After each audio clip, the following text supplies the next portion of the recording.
जागा लढवू असं वक्तव्य प्रकाश आंबेडकरांनी केलेलं होतं। तर हा प्रस्ताव फार पूर्वी देण्यात आलेला होता असं स्पष्टीकरण खासदार संजय राऊत यांनी दिलंय। प्रकाश आंबेडकर यांना अत्यंत सन्मानाने आघाडीत सामील करून घेऊ असा आमचा प्रस्ताव असल्याचं देखील ते म्हणाले। वंचित आघाडीला इंडिया आघाडीत घेण्याबाबत अद्याप निर्णय झालेला नाही, त्यामुळे आंबेडकरांनी हे नवे संकेत दिल्याचं आता बोललं जात आहे।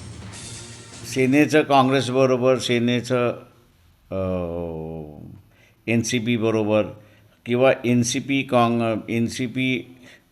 काँग्रेसबरोबर किंवा काँग्रेस NCP बरोबर असं झालं नाही, तर मग आमच्यामधला असणारा 50-50% लढण्याचा निर्णय झाला होता।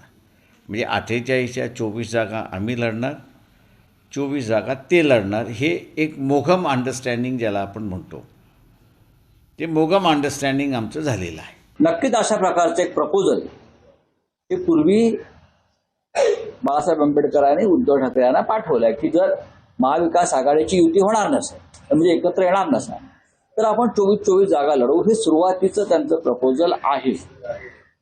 पण आम्ही त्यानंतर त्यांच्याशी जी चर्चा झाली वारंवार, त्यात हे पण स्पष्ट झालंय आम्ही अत्यंत सन्मानानं या आघाडीत सामील करून घेऊ असं आमचं त्यांना प्रपोजल आहे।